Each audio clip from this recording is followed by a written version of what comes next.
Buenas tardes, amigos, ¿cómo les va? Bueno, los invito a compartir conmigo un momento de oración con la palabra de Dios, una reflexión, una meditación que nos ayude a, más que a comprender la palabra, comprenderla para vivirla, encontrarle ese sentido que necesita darle nuestra vida eh, a esta palabra, porque la palabra nos da el sentido de la vida, nos muestra el sentido, hacia dónde vamos, el norte, nuestro fin. Y bueno, nuestro fin es el cielo y la palabra de Dios nos muestra ese camino. Y es muy hermoso hoy toda la palabra de este domingo, ya llegando casi a Semana Santa, muy cercanos en esta cuaresma, en este camino de desierto junto al Señor. Es extremadamente bella, porque nos llena de esperanza, nos llena de amor el corazón, cuando comprendemos que el mensaje de Dios siempre es un mensaje de amor, es un mensaje de amor, es un mensaje que nos llena la vida de esperanza, de esperanza. Esperar, eso es la esperanza en Dios, siempre lo mejor para nosotros, lo bueno. Y hoy nos va mostrando ese caminito, un caminito de esperanza, un camino de amor, un camino de que le da sentido a la vida, un camino que estamos invitados a seguir las huellas de Jesús, porque Él es el camino. Pero tenemos que seguir sus huellas, tenemos que invitarlo a que Él venga a vivir en nosotros y seguirlo por este camino. Dejarlo a Él que venga a vivir en nosotros, hacer Él en nosotros, para que podamos decir un día como San Pablo, ya no soy yo, sino que es Cristo quien vive en mí. Qué alegría si un día en esta tierra podemos haber alcanzado ese objetivo, esa meta tan preciosa, que es la de ser otros Jesucitos vivos, esa luz en el mundo, ser luz en el mundo como estamos invitados a ser, llevando al Señor en nosotros, siendo irradiación de su presencia. Amén. Bueno, la primera lectura es del libro de Jeremías y dice: llegarán los días, oráculo del Señor, en que estableceré una nueva alianza con la casa de Israel, y la casa de Judá no será como la alianza que establecí con sus padres el día en que los tomé de la mano para hacerlos salir del país de Egipto. Mi alianza que ellos rompieron, aunque yo era su dueño, oráculo del Señor. Esta es la alianza que estableceré con la casa de Israel después de aquellos días, oráculo del Señor. Pondré mi ley dentro de ellos y la escribiré en sus corazones. Yo seré su Dios y ellos serán mi pueblo. Y ya no tendrán que enseñarse mutuamente, diciéndose el uno al otro, conozcan al Señor, porque todos me conocerán, del más pequeño al más grande, oráculo del Señor. Porque yo habré perdonado su iniquidad y no me acordaré más de su pecado. Palabra de Dios, te alabamos, Señor. La segunda lectura es del libro de los Hebreos, la carta a los Hebreos, y dice así: hermanos, Cristo dirigió durante su vida terrena súplicas y plegarias, con fuertes gritos y lágrimas, a aquel que podía salvarlo de la muerte, y fue escuchado por su humilde sumisión. Y aunque era hijo de Dios, aprendió por medio de sus propios sufrimientos qué significa obedecer. De este modo, él alcanzó la perfección y llegó a ser causa de salvación eterna para todos los que le obedecen. Palabra de Dios, te alabamos, Señor. Bueno, ¿Qué me llegaba de esta palabra a mi corazón? En esta segunda lectura dice, aprendió por medio de sus propios sufrimientos qué significa obedecer. Entre una de las cosas que pensaba en mis pensamientos, dentro de mi corazón y mente, se movía, iba por este lado. Señor, aprender a obedecer, pero la obediencia es a algo, o sea, tengo que obedecer un mandato, una orden, tengo que obedecer algo. Tengo que obedecer una voluntad. Una voluntad. Y digo, ¿qué voluntad? La voluntad de Dios. Tengo que obedecer la voluntad de Dios. Pero para eso tengo que saber cuál es la voluntad de Dios. Entonces me venía al corazón esto de la voluntad divina, del querer divino, para llegar a alcanzar esa perfección a la que estamos llamados. Sean perfectos como mi Padre Celestial lo es, nos decía Jesús. Y Él nos dice que el camino de la obediencia, que la virtud de la obediencia es el camino para llegar a esa perfección. El camino de la obediencia, pero de la obediencia por amor. Y me quedaba en esto y digo, Señor, acá tú lo que dices es que aprendiste con tus propios sufrimientos a obedecer. O sea que estás diciendo que esa obediencia no es tan fácil. No es tan sencilla. Es una decisión que hay que tomar si creo, primero, en esa propuesta que Él tiene para mí. Si creo que en su voluntad está lo mejor para mí. Y creo en su voluntad porque lo conozco. Como decía la primera lectura, todos me conocerán. Qué importante que es para tomar esta decisión de seguirlo, de seguir sus huellas, de seguir el camino de Jesús, de seguir el camino de la santidad, porque eso es la perfección. Es el camino de la santidad. Y llegar a ese camino de la santidad por medio de la obediencia, pero una obediencia por amor. ¿Y por qué? ¿Por qué lo amo? Porque lo conozco, porque lo siento cercano, porque lo siento que está en mí, mostrándome el camino de la santidad, de la perfección, que dicho en otras palabras, podríamos decir que es el camino de la felicidad a la que hemos sido llamados. ¿Por qué? Porque la santidad es la que nos lleva al cielo. Y nosotros sabemos que en el cielo vamos a ser infinitamente felices. Que lo que nos espera allá, ni ojo vio, ni oído oyó, dice nuestro amigo San Pablo. Entonces, qué fuerte, ¿no?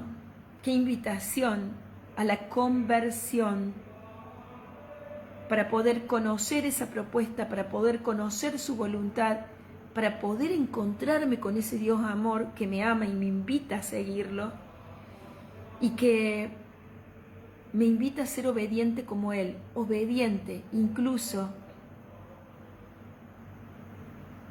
renunciando a todo aquello que no es lo mejor. Porque como decía hace un momento, aceptar la voluntad de Dios va a significar, entre otras cosas, que voy a tener que dejar mucho de mí, renunciar a mucho de mí, o sea, a mi propia voluntad para aceptar la suya.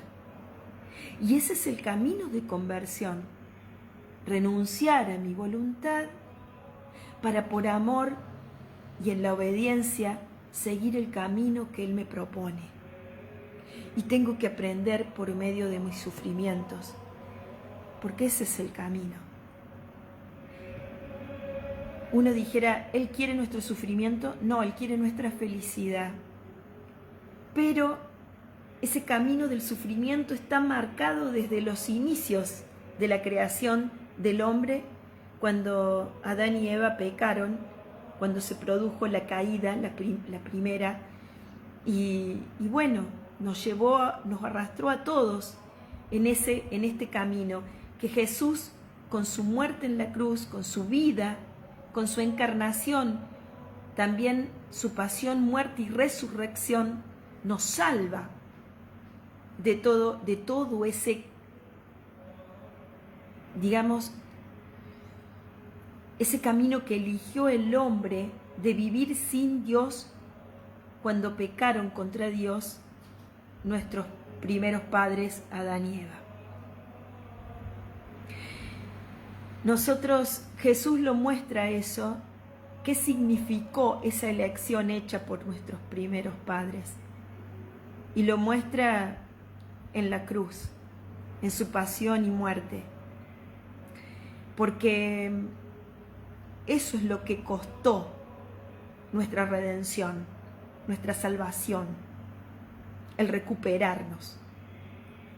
La vida, el derramamiento de la sangre de nuestro Señor, crucificado y muerto en la cruz por nuestros pecados. Ese es el camino. Jesús nos muestra el camino, Él es el camino. No es fácil el camino del amor. No es fácil seguir a Cristo. No es fácil renunciar a nuestra voluntad. No es fácil. Pero esa es la propuesta de Dios. Porque Él nos dice, de esa manera alcanzarás la perfección. De esa manera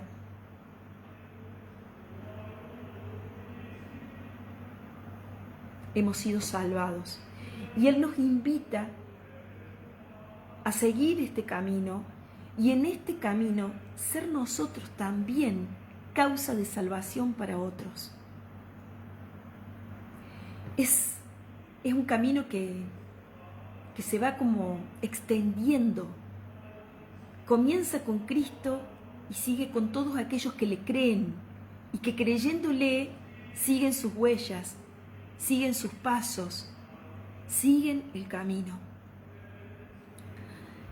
Un camino de conversión, de renuncia, un camino que nos va a hacer sufrir más de una vez, pero que tiene sentido ese sufrimiento. Tiene un sentido tremendo. Tiene el sentido de nuestra salvación, de nuestra redención, de la vida eterna para nosotros. Es un camino de conversión. Y vuelvo a la primera lectura, porque el Padre quiere hacer alianza con nosotros. Y esa alianza significa que Él nos dará su espíritu y nos cambiará el corazón. En esta palabra de Jeremías, la alianza dice que Él quiere hacer con nosotros. Dice, pondré mi ley dentro de ellos y la escribiré en sus corazones. Les cuento que dice el libro de Ezequiel, del profeta Ezequiel, en el capítulo 11, versículos 19-20. Yo les daré otro corazón y pondré dentro de ellos un espíritu nuevo. Arrancaré de su cuerpo el corazón de piedra y les daré un corazón de carne, a fin de que sigan mis preceptos y observen mis leyes poniéndolas en práctica. Y pensaba, entre otras cosas, ¿no?, en la primera alianza, en esa alianza, como dice la palabra acá, esa alianza que ya no va a ser como la alianza que ellos rompieron, que fueron las tablas de la ley escritas sobre piedras. Y pensaba en mi corazón, esa piedra significaba, esas piedras donde fueron escritas la ley de Dios, esas piedras significaban de alguna manera también nuestro corazón. Nosotros teníamos un corazón de piedra, o tenemos un corazón de piedra, pero Él quiere infundir su espíritu en nosotros y quiere de esa manera que transformar nuestro corazón de piedra en un corazón de carne, que sea capaz de vivir una vida en el Espíritu, de vivir en Él, siguiendo sus caminos, cumpliendo sus preceptos y su ley. Podemos, pero únicamente si Él nos da su Espíritu. Únicamente si sabemos renunciar, aunque tengamos que sufrir, a todo aquello que nos aleja de Él, a todo aquello que no es Dios en nuestra vida. Es duro el camino, es pesado, es difícil, pero vale la pena. El Salmo dice: crea en mí, Dios mío, un corazón puro. La antífona del Salmo. Crea en mí, Dios mío, un corazón puro. Crea, Señor, crea. Y lo que llegaba a mi corazón era: hay dos actos que se le atribuyen únicamente a Dios. Lo demás, Él todo lo suyo lo compartió con nosotros. Pero hay dos actos que son el de crear y el de juzgar, que le corresponden únicamente a Dios. Nosotros no podemos ni crear de la nada, como Él lo hizo, ni podemos juzgar. Eso le corresponde únicamente a Dios. Y pensaba: Señor, únicamente a vos te corresponde, únicamente vos podés cambiar mi corazón, tomar todas las durezas de mi corazón, todo lo que es piedra en mí, y transformármelo en un corazón de carne, en un corazón que sea capaz de amar, en un corazón que sea capaz de vivir en tu espíritu, de renunciar a todo aquello que yo sé que no me hace bien, que es piedra en mí. No es tan fácil. Significan muchas renuncias. Significa mucho sufrimiento a veces. No sé, podría extenderme muchísimo hablando sobre las durezas que tenemos nosotros, cada uno de nosotros. Aún lo que nos decimos creer, aún nosotros, todos, no hay nadie que no tenga una parte de su corazón endurecido, en que queden todavía piedra en él. Todos necesitamos conversión, todos. Por eso es pedirle al Señor: Señor, tú que puedes crear, yo no puedo, pero vos sí, Señor. Crea en mí, Señor, un corazón puro, un corazón capaz de amar, capaz de darse, un corazón como el de Jesús, manso y humilde, obediente hasta la muerte. Ten piedad de mí, Señor, por tu bondad, por tu gran compasión, borra mis faltas, lávame totalmente de mi culpa y purifícame de mi pecado. Crea en mí, Dios mío, un corazón puro y renueva la firmeza de mi espíritu. No me arrojes lejos de tu presencia, ni retires de mí tu Santo Espíritu. Devuélveme la alegría de tu salvación, que tu Espíritu generoso me sostenga. Yo enseñaré tu camino a los impíos, y los pecadores volverán a ti. Amén.